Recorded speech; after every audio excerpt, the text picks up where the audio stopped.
የ2026-27 የውድድር ዓመት ከመጀመሩ አስቀድሞ በመጪዎቹ 70ና ከዛ በላይ በሚሆኑ ቀናት የፕሪሚየር ሊጉ ክለቦች ማንን ያስፈርማሉ? የትኞቹን ተጫዋቾቻቸውንስ ይሸኛሉ? ለ2026-27 የውድድር ዓመት ራስን አጠናክሮ ከመቅረብ አንጻር ማን ይበልጥ ይሳካለታል የሚለውን ደጋፊዎቻቸውም ሆኑ የእግር ኳስ ወዳጆች በከፍተኛ ደረጃ የሚከታተሉበት ወቅት ላይ ነን ያለነው። በእርግጥ የ2026 የዓለም ዋንጫ ተጀምሮ እስካሁን ድረስ የተወሰኑ ጨዋታዎችን አይተናል። በእነዚህ የዓለም ዋንጫ ጨዋታዎች ላይ ጎልተው የሚወጡ የተለየ አቅም የሚያሳዩ ተጫዋቾችን ከእቅዳቸው ወጣ ብለው ክለቦች ለማስፈረም ጥረት ሲያደርጉም ልናይ እንችላለን። ነገር ግን አብዛኛው የዝውውር እንቅስቃሴ የሚፈጸመው ወይም የሚከናወነው ቀደም ብሎ በተያዘ እቅድ፣ ቀደም ብለው በለዩዋቸው ተጫዋቾች ዙሪያ ነው አብዛኞቹ ክለቦች ስራቸውን የሚያከናውኑት። ከዚህ አንጻር የዩናይትድ ደጋፊዎች ቡድናቸው መሀል ክፍልን ለማጠናከር የሚሰራው የተለየ ስራ እንደሚኖር በእርግጠኝነት ይተማመናሉ። እስካሁንም ድረስ ኤደርሰንን በእጃቸው አስገብተዋል። አሁን ደግሞ ብዙዎቻችሁ የማቲያስ ፈርናንዴዝ ዝውውር ምን ደረጃ ደረሰ ብላችሁ ስትጠይቁን ነበረ። ይህንን ጥያቄ ለመመለስ ኋላ ላይ እንገናኝ ካልን በኋላ ፉትቦል ኢንሳይደር ለዩናይትድ ደጋፊዎች የሚያስደስት መረጃን ይዞ ወጥቷል። ማንቸስተር ዩናይትድ ከማቲያስ ፈርናንዴዝ ጋር ሙሉ በሙሉ በፐርሰናል ተርም ዙሪያ ስምምነት ላይ ደርሷል። የዌስትሃምና የማንቸስተር ዩናይትድ ስምምነትም በመጪዎቹ ጥቂት ቀናት ይከናወናል። እናም ማንቸስተር ዩናይትድ ሁለተኛውን የመሃል ክፍል ተጫዋች ማቲያስ ፈርናንዴዝን በእጁ ያስገባል። ይህንን ተጫዋች የሚያስፈርምበት ዋጋም ደግሞ ቀደም ሲል ይሆናል ተብሎ ከተጠበቀው በጣም ያነሰ እንደሚሆን ነው ፉትቦል ኢንሳይደር እየነገረን ያለው። ማንቸስተር ዩናይትድ ቃሉን በተግባር እየፈጸመ ይገኛል። በዝርዝር ከማቲያስ ፈርናንዴዝ ጋር የተያዘውን ጉዳይ በዚህ ፕሮግራም ወደ እናንተ ለማድረስ ጥረት እናደርጋለን። በሌላ በኩል ማንቸስተር ሲቲ ለተፎካካሪዎቹ ክለቦች የሚያስደነግጥ እቅድ አለው ተብሏል። መሀል ክፍልን ማጠናከር የማንቸስተር ሲቲም ቀዳሚ ተግባር ነው። ሁለት ተጫዋቾችን በስምም ኤሊየት አንደርሰንንና ሳንድሮ ቶናሊ ለማስፈረም 200 ሚሊየን ፓውንድ ለማውጣት በማንቸስተር ሲቲ በኩል ዝግጅት ተደርጓል ተብሏል። እነዚህን ሁለት ተጫዋቾች በአንድ የዝውውር መስኮት አሁን በተጠቀሰው ዋጋ የራስ ማድረግ የማንቸስተር ሲቲን ብርታት የሚጨምር፣ ከሱ ጋር ለሚፎካከሩ ክለቦች ደግሞ ትልቅ ራሳችሁን አዘጋጁ የሚል መልእክት ተደርጎ ተወስዷል። ሊቨርፑል እና ቶተንሃም አሁንም በፈለጓቸው ተጫዋቾች ዙሪያ ተስፋ አልቆረጡም። ይልቁንም ለፈለጓቸው ተጫዋቾች የመጀመሪያ ጥያቄያቸውን ገንዘብ ጠቅሰው አቅርበው አይሆንም ቢባሉም ሁለተኛ ጥያቄያቸውን ሊያቀርቡ ስለመዘጋጀታቸውም ሰምተናልና ይህንንም መረጃ ወደ እናንተ እናደርሳለን። የብራዚሉ ፕሬዚዳንት ኔይማር ላይ ቀልደውበታል። እንደዚሁም ደግሞ በዚህ የ2026 የዓለም ዋንጫ የሚሻሻሉ በአዳዲስ ተጫዋቾች ስም የሚመዘገቡ አስደናቂ ሪከርዶችም ይኖራሉ። ይህንንም እንነግራችኋለን። በአጠቃላይ በእንደነዚህ ያሉ ጉዳዮች የተወሰኑ ደቂቃዎችን ከእናንተ ጋር ቆይታ ልናደርግ መተናል። ሰላም ጤና ይስጥልን፣ እንደምናላችሁ የተከበራችሁና የተወደዳችሁ የሸገር ስፖርት ዊዝ አበበ ግደይ የዩቲዩብ ቻናል ቤተሰቦቻችን በያላችሁበት እጅግ አሪፍ ጊዜን እያሳለፋችሁ እንደሆነ ተስፋ እናደርጋለን።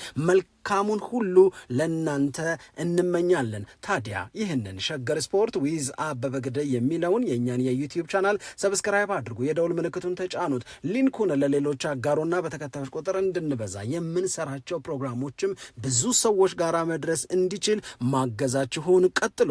እስካሁን ላበረታችሁን አቅም፣ ጉልበት፣ ድጋፍ ለሰጣችሁን በሙሉ የላቀ ምስጋናችን ይድረሳችሁ እንላለን። ከልብም እናመሰግናለን። እንደተለመደው ከ2026 የዓለም ዋንጫ ጉዳይ ነው የምንጀምረው። በ2026 የዓለም ዋንጫ 48 ሀገራት የሚሳተፉበት የመጀመሪያው የዓለም ዋንጫ ነው። ይሄ ራሱ ልዩ ያደርገዋል። ይሄ ራሱ አዲስ ታሪክ ነው። ነገር ግን በዚህ አዲስ ታሪክ ተሰርቶበታል በሚባለው በጣም ብዙ ብሔራዊ ቡድኖችን በማሳተፍ ቀዳሚ ነው ባልነው የዓለም ዋንጫ ላይ ግለሰብ የእግር ኳስ ተጫዋቾች ደግሞ የየራሳቸውን ሪከርድ ያስመዘግባሉ ተብሎ ይጠበቃል። ይታወቃል። ይሄ በጣም በርካታ ጊዜ ሊያስወራን የሚችል ነው የሚመስለኝ። ምክንያቱም በየጊዜው አዳዲስ ነገሮች በሆኑ ተጫዋቾች ጉዳይ ያጋጥማል ይከሰታልም። ስለዚህ በዚህ ፕሮግራም ላይ የተወሰኑትን እናያለን። ማለዳ 12 ሰዓት ላይ ስንገናኝ ደግሞ የተወሰኑትን ወደ እናንተ የምናደርስ ነው የሚሆነው። ለማንኛውም ከሊዮኔል ሜሲ እና ከሌሎቹም አሪፍ ከምንላቸው የፊት መስመር ተጫዋቾች ጋር በተያያዘ በተለይ በጎል ማስቆጠር ጉብዝና ደጋግመን ከምናነሳቸው ተጫዋቾች ጋር በተያያዘ ሪከርድ መሻሻሉ አይቀርም። እንግዲህ ከ2014 የዓለም ዋንጫ አንስቶ ጀርመናዊው የፊት መስመር ተጫዋች ሚሮስላቭ ክሎዝ የዓለም ዋንጫ የምንጊዜም ኮከብ ግባግቢ ተብሎ በ16 ጎል ስሙ እየተጠራ ነበረ። አሁን ግን ይሄ ነገር መቀየሩ አይቀርም። በተለይ ሊዮኔል ሜሲ በመጀመሪያው የምድብ ማጣሪያ ጨዋታ አልጄሪያ ላይ 3 ጎሎችን አስቆጥሮ ሃትሪክ ከሰራ በኋላ እናም በቁጥር ከሚሮስላቭ ክሎዘ ጋር እኩል 16 ላይ ሲደርስ አሁን አርጀንቲና ቢያንስ 2 የምድብ ማጣሪያ ጨዋታዎች አሏት። በእነዚህ 2 የምድብ ማጣሪያ ጨዋታዎች ላይ ሊዮኔል ሜሲ 1 ጎል አገባ ከተባለ ሪከርድ ሲሰበር አየን እንላለን። ምክንያቱም 8 ጊዜ ባሎን ዶርን ያሸነፈው ሊዮኔል ሜሲ አሁን ከሚሮስላቭ ክሎዘ ጋር እኩል ነው የሚገኘው። በእርግጥ ሊዮኔል ሜሲ 16 የዓለም ዋንጫ ጎሎችን ለማስቆጠር 27 ጨዋታዎች ማድረግ ነበረበት። በዚህ ረገድ ከሚሮስላቭ ክሎዘ ጋር ስናነጻጽረው ሜሲ 3 ተጨማሪ ጨዋታዎችን ተጫውቷል። ሚሮስላቭ ክሎዘ 16 ጎል ላይ የደረሰው በ24 ጨዋታ ነው። ሜሲ ደግሞ በ27 ጨዋታ ነው። ነገር ግን በ2022 የዓለም ዋንጫን ያሸነፈው ሊዮኔል ሜሲ አሁንም ትልቁ ዓላማው ከአርጀንቲና ብሔራዊ ቡድን ጋር የዓለም ዋንጫን ማሸነፍ እና መድገም መቻል ነው ቢባልም እንደነዚህ ያሉ የግል ክብሮች አያስደስቱትም ሊባል ደግሞ አይችልም። በዚህ ረገድ ግን ሜሲ ብቻ ነው ወይ ሚሮስላቭ ክሎዘን አልፎት ሊሄድ የሚችለው ያልን እንደሆነ ነው። ኪሊያን ምባፔም ይሄንን የማድረግ አቅም አለው። ምክንያቱም ኪሊያን ምባፔ 14 ጎሎችን አስቆጥሯል። የፈረንሳይ የምንጊዜም ኮከብ ግባግቢነትንም ክብር ወስዷል። 58 ጎሎችን ማስቆጠር ችሏል ለፈረንሳይ ብሔራዊ ቡድን። ስለዚህ በመጪዎቹ ጨዋታዎች እሱም ከ2 በላይ ጎሎችን የማስቆጠር እድሉ ከጉብዝናው አንጻር ስንመለከተው በጣም ሰፊ ነው። ስለዚህ የኪሊያን ምባፔም ከሚሮስላቭ ክሎዘ አልፎ የመሄድ አጋጣሚ አይቀሬ ብለን ልንወስደው እንችላለን። ሌላው ቀርቶ አሁን አንዳንዶች የሃሪኬን እንኳን ገና ነው 12 ጎል ነው ያለው 4 ጎል ማስቆጠር ያቅተዋል ይላሉ። ለእኔ ግን ኢትስ ስቲል ፖስብል ሊሆን የሚችል መፈጸም የሚችል ነው። በተለይ ወቅታዊውን የሃሪኬንን ብቃት ያየን ያስተዋልን እንደሆነ ስለዚህ በአንድ ጊዜ በአንድ የዓለም ዋንጫ እነዚህ 3 ተጫዋቾች ቀደም ሲል በሚሮስላቭ ክሎዘ ተይዞ የነበረውን ሪከርድ አልፈውት ሊሄዱ ይችላሉ ተብሎ ነው የሚገመተው። ይሄ ሲሆን ልናይ እንችላለን። ሌላው ምናልባት የሚነሳው የሃሪኬን የራሱ ጉዳይ ነው። ሃሪኬንም የእንግሊዝን ሪከርድ ሊሰብር ይችላል። እስካሁን ድረስ በዓለም ዋንጫ ለእንግሊዝ ብሔራዊ ቡድን ብዙ ጎሎችን በማስቆጠር ረገድ ጋሪ ሊኒከር ነበረ የሚጠቀሰው። አሁን ጋሪ ሊኒከር እና ሃሪኬን እኩል ጎል ላይ ደርሰዋል በዓለም ዋንጫ። ስለዚህ በዓለም ዋንጫ ላይ ያላቸውን ጎል እኩል ከሆነ አሁን ጋሪ ሊኒከር ለኔትፍሊክስ እየሰራ ነው የሚገኘው ዘ ሬስት ኢዝ ፉትቦል የሚል አሪፍ በጣም የሚያዝናና የሚያስደስት ፕሮግራም አለው። ከዛ ጎን ለጎን ደግሞ ሃሪኬንን ስንወስድ የሚገርም ብቃት ላይ ነው የሚገኘው። ለባየር ሚኒክ ዘንድሮ እንዴት ያለ የውድድር ዓመት እንዳሳለፈ እናስታውሳለን። አሁን ደግሞ ለእንግሊዝ ብሔራዊ ቡድንም በጣም ምርጥ የሚባል አገልግሎትን እየሰጠ ነው የሚገኘው። ስለዚህ ሃሪኬን በመጪዎቹ ጨዋታዎች ለምሳሌ ማክሰኞ ከጋና ጋራ የሚያደርጉት ጨዋታ እንደዚሁም የምድቡ የመጨረሻ ጨዋታ በሚደረግበት ጊዜ ጎሎችን አስቆጥሮ ከጋሪ ሊኒከር በልጦ ሊሄድ የሚችልበት እድል አለ። ከዛ ውጭ ግን ስለ ጎልደን ቡት አሸናፊነት በብዙ የዓለም ዋንጫዎች በመጫወት ረገድ ስለተያዙ ሪከርዶች፣ ክርስቲያኖ ሮናልዶ ስለሚያሻሽላቸው ክብረ ወሰኖች፣ ስለ ኤርሊንግ ሃላንድ እና ስለሚመዘገቡ በሱ ስም ያሉ ክብሮች እንደዚሁም ደግሞ የኬፕ ቨርዴው ግብ ጠባቂ እና እሱስ ምን ታሪክ ሊሰራ ይችላል የሚለውን በማለዳው ፕሮግራማችን በተወሰነ ደረጃ ለማካተት ጥረት እናደርጋለን። ዓለም ዋንጫን ካነሳን መቼም የኔይማር ጉዳይ የብዙዎቻችንን ትኩረት አግኝቷል። ኔይማር በጣም ተወዳጅ የሆነ ከሆነ እግር ኳስን ሲጫወቱ ያዝናናሉ ከሚባሉ ተጫዋቾች መካከል አንዱ ብራዚላዊው ኔይማር ነው። ለኔይማር የሚኖረን ብቸኛ አስተያየት ይቆጨናል የሚል ነው የሚመስለኝ እኔ። ምክንያቱም ኔይማር ከዚህ በላይ ብዙ ነገሮችን አቺቭ ማድረግ የሚችል ኔይማር የሆነን ለመናገር ከብራዚል ብሔራዊ ቡድን ጋር የዓለም ዋንጫን አሸንፉ ኔይማር ባሎንዶርን ሲያሸንፍ አይተን ነበር የእግር ኳስ ተጫዋችነት ዘመኑ ማብቃት የነበረበት።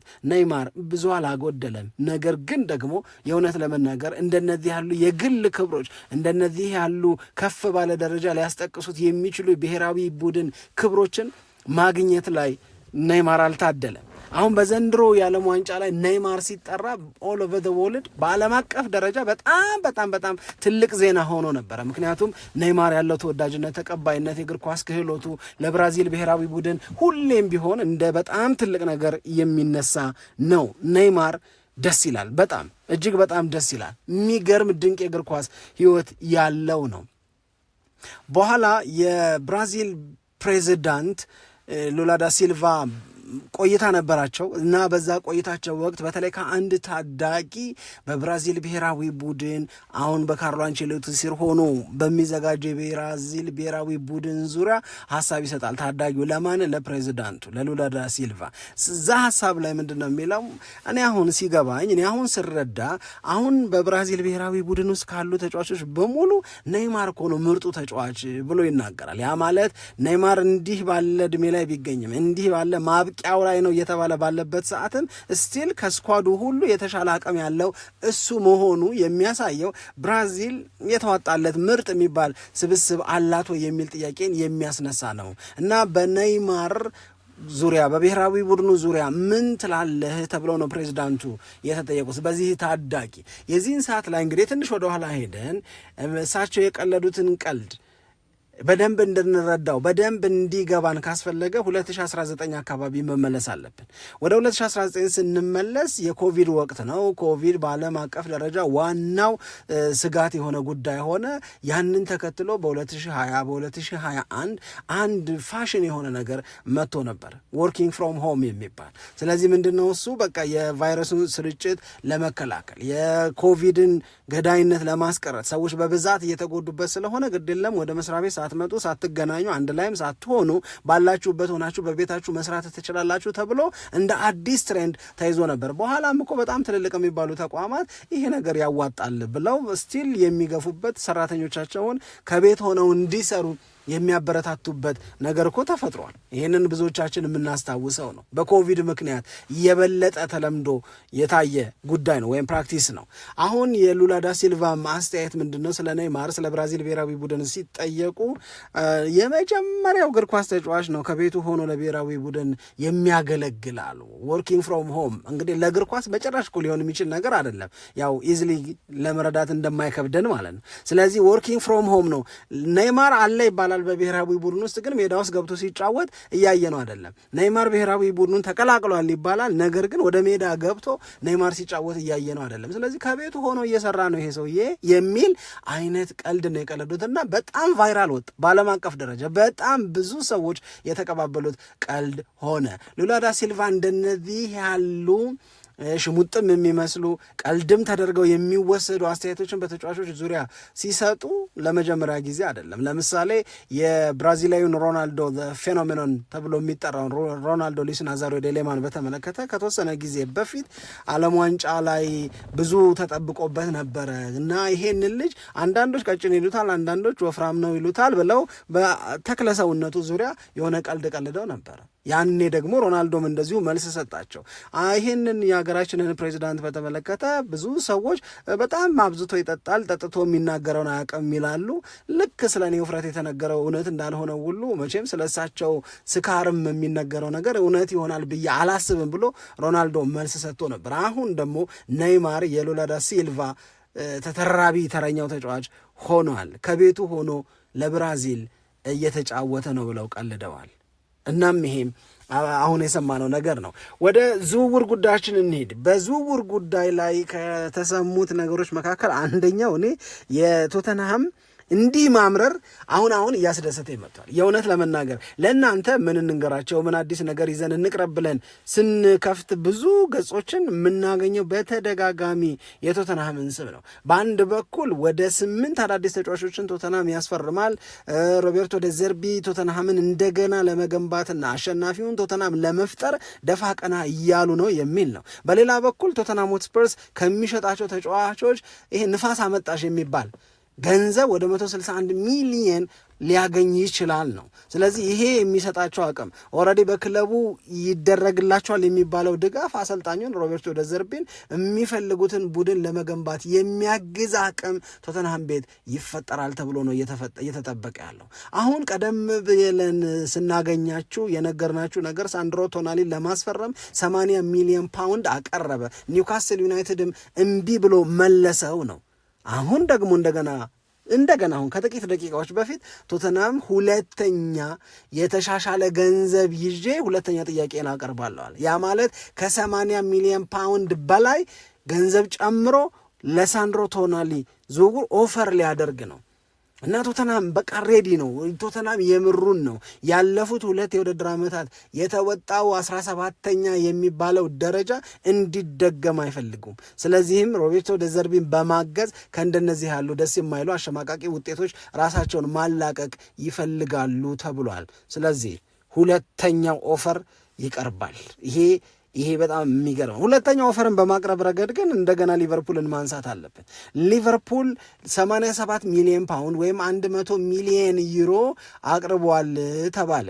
ይህንን ገንዘብ ያቀረበው ለዲዮማንዴ ነው። ዲዮማንዴ የኮትዲቯር ብሔራዊ ቡድን ተጫዋች በክለብ ለአርቢ ላይፕሲጅ የሚጫወት የሚገርም አቅም አለው የሚባል ግን በእድሜ ገና የሆነ ታዳጊ ነው። ስለዚህ ይሄንን ተጫዋች ለማስፈረም 87 ሚሊዮን ፓውንድ ወይም 100 ሚሊዮን ዩሮ ሲያቀርብ ዘርበል የተባለው ሊቨርፑል አሻሽዬ ገንዘብ ይዤ ቀርባለሁ እንጂ ዘርማ አልልም አላሉ። ስለዚህ ከ100 ሚሊዮን ዩሮ በላይ ለዲዮማንዴ ዝውውር ሊያቀርብ ሊቨርፑል ስንት ጨምረን እንሂድ? ምናልባት ሁለተኛውንም ላይቀበሉት ይችላሉ ነው። አሁን ለምንድን ነው አርቢ ላይፕሲጅ ለዚህ ተጫዋች ዝውውር እውነት ሊቨርፑል የሚሰጠው ወይም እያቀረበ ያለው ገንዘብ ስለማይበቃ ነው እምቢ እያለ ያለው ወይንስ ሌላ ምክንያት ሌላ ሰበብ ይኖራል ነው?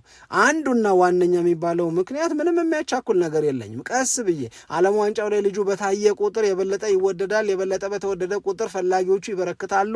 በፈለጉ ቁጥር ደግሞ ከፍ ያለ ገንዘብ ወደ እኔ ይዘው መምጣታቸው አይቀርም። ስለዚህ ተጣድፌ ሊቨርፑል ላቀረበው ጥያቄ እሺ ብዬ ስምምነት ላይ መድረስ ምንም የሚያቻኩለኝ ነገር የለም ነው። ሁለተኛው ግን ከተቻለ ዲዮማንዴ ቢያንስ ለተጨማሪ 1 ዓመት ለአርቢ ላይፕሲጅ እንዲጫወት የአርቢ ላይፕሲጅ ሰዎች ይፈልጋሉ ነው። ስለዚህ ይህንንም ፍላጎት ከማስፈጸም አንጻር ሊቨርፑል ላይ ኮራ ጀነን ቀብረር እያሉበት ነው የሚገኙት። ሊቨርፑል ግን 100 ሚሊዮን አይበቃኝም ካላችሁ 5ም 10ም ሚሊዮን ጨምሬ ቢሆን እንደገና ለሁለተኛ ጊዜ ቀርባለሁ ብሎ ዝግጅቱን እያጠናቀቀ ነው ሲሉ ሰማን። ማንቸስተር ሲቲን በተመለከተ እኔ የእውነት ለመናገር ሲቲ አያደርግም ብሎ ማሰብ አይቻልም። የማድረግ የመፈጸም አቅሙን ብቻ ሳይሆን ያፈጻጸም ጉብዝናውንም ስናደንቅ ነበር። በእርግጥ አሁን ጋርዲዮላ የለም። አሁን የሚመጣው ሰው በአብዛኛው ይሆናል ተብሎ የሚጠበቀው ማሬስካ ነው። ስለዚህ ኤንዞ ማሬስካ የማንቸስተር ሲቲ አሰልጣኝ የሚሆን ከሆነ የማንቸስተር ሲቲ ሰዎች ጋርዲዮላን የሚታዘዙትን ያህል የጋርዲዮላን ፈቃድ ለመሙላት ፍላጎቱን እንዲፈጸም ለማድረግ የሚለፉትን ያህል ለኤንዞ ማሬስካ ያደርጋሉ ወይ? ሌላ ጥያቄ ነው።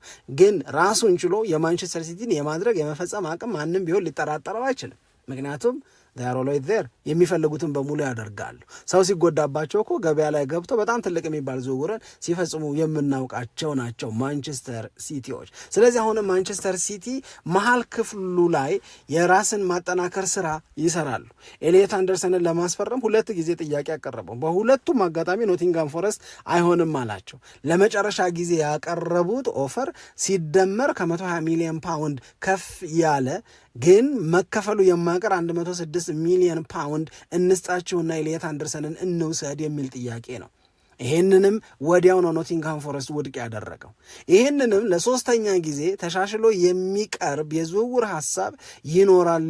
ማንቸስተር ሲቲ ኖቲንግሃም ፎረስትን ለማሳመን ይሞክራል እንጂ በልጁ ዝውውር ዙሪያ ተስፋ ቆርጦ እንደውም ትቼዋለሁ አይልም ነው የሚሉት ዘገባዎች። ይህንን ዴቪድ ኦርንስቲንም ፋብሪዚዮ ሮማኖም በጣም በተደጋጋሚ እየነገሩን የሚገኝ ጉዳይ ነው። በመሃል ሳንድሮ ቶናሊን ማንቸስተር ሲቲ ይፈልገዋል፣ ይህንንም ተጫዋች መጨረስ አለበት እየተባለ ነው ሲባል ብዙ ሰው የገመተው በቃ የኤሊየት አንደርሰን ጉዳይ ኖቲንግሃም ፎረስት ከያዘው አቋም አንጻር አያዋጣም፣ አይሆንም፣ ስለዚህ ወደ ሳንድሮ ቶናሊ ትኩረታችንን እናድርግ ሊሉ ነው።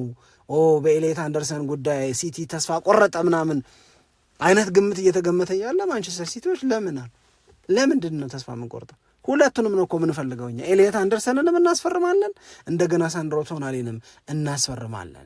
ለሁለቱ ተጫዋቾች ዝውውር ማንቸስተር ሲቲ በድምሩ ከ200 ሚሊዮን ፓውንድ በላይ ሊያወጣ ገንዘቡን አዘጋጅቷል የሚል ነገር ተነግሯል። ኤሊየት አንደርሰንንም ሳንድሮ ቶናሊንም አንድ ቡድን ላይ ልናያቸው ነው። ያውም ደግሞ እነ ሮድሪ መውጣታቸው ገና አልተረጋገጠም። ምን አይነት ሚድፊልድ ሊሆን ነው? ምን አይነት ቡድን ሊሆን ነው? ኤንዞ ማሬስካ በማንቸስተር ሲቲ በ2026/27 የውድድር ዓመት ይዞ የምናየው ይሄ በጣም ከባድ ነው። ይሄ የእውነት ለመናገር የሚያስደነግጥ ነው። ለዚህ ነው ኧረ ምን እየሆነ ነው ጎበዝ የሚል ነገርን ማንሳታችን። ምክንያቱም ሁለት ተጫዋቾችን ሁለቱም በእንግሊዝ ፕሪሚየር ሊግ 25-26 የውድድር ዓመት ላይ የሚገርም ብቃትን ያሳዩ ሁለቱንም አንዴ ሲቲ ይወስዳቸዋል ሲባል እንግዲህ የሮድሪ በተደጋጋሚ መጎዳት ያስከፈለውን ዋጋ ከግምት ውስጥ በማስገባት ከሆነ ሮድሪን መሸኘታቸው ላይ ወስነው ከሆነ ነው እንጂ እንዳለ ከሆነ ግን ሮድሪ ያለ ሳንድሮ ቶናሊን እያስፈረሙ ኤሊየት አንደርሰንን የሚጨምሩ ከሆነ ግን አርሰናል፣ ማንቸስተር ዩናይትድ፣ ሊቨርፑል፣ ቼልሲ የምንላቸው ትልልቅ ሌሎች ቡድኖች ወገባቸውን ጠበቅ አድርገው ራሳቸውን በሚገባ ማዘጋጀት ይኖርባቸዋል ነው። የማን ዩናይትድን ጉዳይ ማንቼን በተመለከተ ቀደም ሲል የእውነት ለመናገር አሁን የምናነሳቸውን ነገሮች ለመንገር አልተዘጋጀንም ነበረ። የእኛ ዝግጅት አጠቃላይ ሂደቱ ምን ላይ እንደሆነ የተለያዩ ሪፖርቶች ምን እያሉ እንደሆነ በማቲያስ ፈርናንዴዝ ዝውውር ዙሪያ ለእናንተ መንገር፣ ለእናንተ ማስረዳትና ማብራራት ነው። ለዛ ዝግጅት እያደረግን ግን ከደቂቃዎች በፊት ምን ወጣ? ፉትቦል ኢንሳይደር የሚባለው በማንቸስተር ዩናይትድ እና በማቲያስ ፈርናንዴዝ መካከል የሆነ ስላለው ነገር አዲስ መረጃ አለኝ። ማንቸስተር ዩናይትድ ኦልሞስት ጨርሷል የማቲያስ ፈርናንዴዝን ዝውውር አለና መረጃ ይዞ ወጣ። ስለዚህ የእኛን ዝግጅት ወደ ጎን አደረግንና ይሄኛው ነው ሌተስቱ፣ ይሄኛው ነው ለመጨረሻ ጊዜ ከቅርብ ሰዓታት በፊት በእርግጠኝነት እየተባለ የተዘገበው አልንና እዛ ላይ ትኩረት አደረግን። መረጃዎቹን ጠለቅ ብለን ስናነባቸው የማንቸስተር ዩናይትድ ደጋፊዎችን የሚያስደስት የካሪክን ሐሳብ የሚሞላ ማንቸስተር ዩናይትድ ቃሉን በተግባር እየፈጸመ እንደሆነ የሚያሳይና የሚያስረዳ ነገር ሆኖ አገኘ ነው። ማንቸስተር ዩናይትድ ማቲያስ ፈርናንዴዝን እንደሚፈልግ ማወቅ ከጀመርን ቆይተናል። ማንቸስተር ዩናይትድ ማቲያስ ፈርናንዴዝን ለማስፈረም እንቅስቃሴ ጀመረ። በይፋም ከዌስትሃም ዩናይትድ ጋር እያወሩ ነው። ማንቸስተር ዩናይትድ እና የተጫዋቹ ወኪል ሆርጌ ሜንዴዝ መነጋገር ጀመሩ። በሆርጌ ሜንዴዝም በኩል ለማንቸስተር ዩናይትድ የተነገረው ነገር ለማን ዩናይትድ የልብ ልብ የሚሰጥ ነው። እዛ ላይ ደግሞ እንደገና ተጫዋቹ ማንቸስተር ዩናይትድን ብቻ ነው መቀላቀል የምፈልገው አለ ሲባል ኦልሞስት የተወሰኑ ቀናቶች በፊት የየቀን ጉዳይ ነው። እያንዳንዱ ሚዲያ በማቲያስ ፈርናንዴዝ ዙሪያ አዲስ ነገር ማንቸስተር ዩናይትድና ማቲያስ ፈርናንዴዝ፣ ማንቸስተር ዩናይትድና ዌስትሃም እያለ በጣም ብዙ ነገሮችን ይነግረን ነበረ እኮ ሚዲያ። ከዛ በኋላ ግን ዓለም ዋንጫው ከተጀመረ በኋላ በተለይ ጋብ አለ። ማቲያስ ፈርናንዴዝን የምናነሳው ማንቸስተር ዩናይትድ ቹዋሚኒ ሊያስፈርም ነው፣ ያው ማቲያስ ፈርናንዴዝንም እንደሚፈልገው ይታወቃል እየተባለ ስሙ መሀል ላይ ሲጠራ ነው እንጂ እንደ ዋና ጉዳይ እንዳጀማምሩ በጣም በፍጥነት ሄደው እስካሁን የሚያልቅ ይመስል ነበረ። አሁን ከጥቂት ደቂቃዎች በፊት የወጣው የፉትቦል ኢንሳይደር መረጃ ግን ማንቸስተር ዩናይትድ በመጪዎቹ በጣም ጥቂት ቀናት ውስጥ የዚህን ተጫዋች ዝውውር ያጠናቅቃል። መሰረታዊ ነገሮችን ልንገራችሁ ይላል። የመጀመሪያው ነገር በማቲያስ ፈርናንዴዝ እና በማንቸስተር ዩናይትድ መካከል ፐርሰናል ጉዳይን በተመለከተ ሙሉ በሙሉ ስምምነት ላይ ተደርሷል። ማንቸስተር ዩናይትድም ማቲያስ ፈርናንዴዝን ይፈልጋል። ማቲያስ ፈርናንዴዝም የሚፈልገው ማንቸስተር ዩናይትድን ብቻ መቀላቀል ነው። ይሄ በዝውውር ሂደት ላይ በጣም ወሳኝ ከሚባሉ በጣም አስፈላጊና ጠቃሚ ከምንላቸው ጉዳዮች መካከል አንዱ ነው። ተሟልቷል። ይፈላለጋሉ፣ የሚፈላለጉ ናቸው አብረው ለመሆን እየሰሩ የሚገኙት። ሁለተኛው በዌስትሃምና በማንቸስተር ዩናይትድ መካከል ስምምነት ላይ ለመድረስ አዳጋች ሊሆን ይችላል የሚባለው ማንቸስተር ዩናይትድ ይህንን ልጅ ለመግዛት ዌስትሃም የሚጠይቀውን 80 ሚሊዮን ፓውንድ መክፈሉ ልክ ነው ወይ? በእርግጥ መክፈልስ አለበት ወይ? ይህንን ማንቸስተር ዩናይትድ ለመቀበል ፈቃደኛ ላይሆን ይችላል የሚል ነገር ነው ሲነሳ የነበረው። ፉትቦል ኢንሳይደር በጣም በተለያየ መንገድ አረጋግጫለሁ። ምክንያቱም በዚህ ልጅ ሲቪ ላይ ያሉት ነገሮች ለማንቸስተር ዩናይትድ ጉልበት ሰጥተውታል። ምንድነው ሲቪው ላይ ያለው? ጎበዝ ተጫዋች መሆኑ፣ መሀል ላይ ያለውን የጉብዝና መጠን፣ ይሄ በሚድፊልዱ ቦታ ላይ ያለውን የጉብዝና መጠን አይተናል በተደጋጋሚ። ለሳውዛምተንም እየተጫወተ ለዌስትሃምም እየተጫወተ አይተናል። ማቲያስ ፈርናንዴዝ ለዛ ነው አሉ በሚባሉ የአውሮፓ ትልልቅ ክለቦች በሙሉ የሚፈለገው። ይሄንን ጉብዝናውን ሳንክድ፣ ይሄንን ጉብዝናውን ሳንረሳ ማቲያስ ፈርናንዴዝን በተመለከተ ግን ሳውዛምተን ጋር ሆኖ ወርዷል። ከዌስትሃም ጋር ሆኖ በ2025/26 ወረዱ። ስለዚህ እንዲህ ያለ ተደጋጋሚ መውረድ የሚባለው ነገር ልጁን በተወሰነ ደረጃ ሲቪውን ወደኋላ ይጎትትበታል ነው። ስለዚህ ማንቸስተር ዩናይትድ ይሄንን እያወቀ ነገር ግን ሄይዜ ወንደር ኪድ በጣም ምርጥ ተጫዋች ነው፣ እድሜውም በጣም አሪፍ ነው። ስለዚህ ፕሪሚየር ሊጉ ላይ ያለውንም ነገር በጣም ወዶታል ማንቸስተር ዩናይትድ። ስለሆነም አንተን እንደምትለው 80 ሚሊዮን ፓውንድ ለዚህ ተጫዋች ዝውውር መክፈል የሚታሰብ አይደለም፣ ትክክልም አይደለም። መሆን ያለበት ይልና አሁን በአጠቃላይ የማይቀር ክፍያ 65 ሚሊዮን ፓውንድ ሲያቀርብ ማንቸስተር ዩናይትድ ዌስትሃም ዩናይትድ ለመቀበል ተዘጋጅቷል ይላል ፉትቦል ኢንሳይደር ባጭሩ። 65 ሚሊዮን ፓውንድ ቀጥታ ክፍያን አድ ኦንስ ቦነስ ምናምን የምንላቸው ነገሮች ሲጨመሩ ወደ 80 ሊጠጋ ይችላል። ነገር ግን የልጁ ትራንስፈር ፊ ወይም የዝውውር የምንለው ክፍያ 65 ሚሊዮን ፓውንድ ሆኖ በማንቸስተር ዩናይትድ እና በዌስትሃም ዩናይትድ መካከል ስምምነት ላይ በጣም በቅርቡ ይደረሳል። ዩናይትድ ቃሉን ይፈጽማል። ዩናይትድ የፈለገውን ያገኛል። የዩናይትድ መሆን የሚፈልገው ማቲያስ ፈርናንዴዝም ህልሙ ይሳካለታል። ይሄንን በመጮቹ በጣም ጥቂት ቀናት ውስጥ አለቀ ሲባል ትሰማላችሁ ብሏል ፉትቦል ኢንሳይደር። ስለዚህ ማንቸስተር ዩናይትድ ያው ሐሳቡን ፍላጎቱንና ምኞቱን እየኖረ ነው ብለን ልንናገር እንችላለን በእርግጠኝነት። አሁን ደግሞ ቻው ብለን ደግሞ መልሰን እስክንመጣ ድረስ በጣም ብዙ አዳዲስ ጉዳዮች ይኖራሉ። አንድም በዓለም ዋንጫ፣ አንድም ደግሞ በክለቦች በዝውውር ራስን የማጠናከር እንቅስቃሴ ዙሪያ እናንተ ሊነጋጋ ሲል በኢትዮጵያ ሰዓት አቆጣጠር ጋደም ልትሉ ስትሉ አሜሪካን ምናምን ባላችሁ አድማጮቻችን በኩል እኛ እንደርሳለን አዳዲስ መረጃዎችን ይዘን። ግን ሰብስክራይብ አድርጉ፣ የደውል ምልክቱን ተጫኑት፣ ሊንኩን ለሌሎች ማጋራትንም አትርሱ። እዛ ውስጥ ብርታት አለን። አሁን ግን አብራችሁን ስለነበራችሁ እጅግ በጣም አድርገን እናመሰግናለን። በያላችሁበት ሰላም ለናንተ ይሁን። ኢትዮጵያ ለዘለዓለም ትኑር።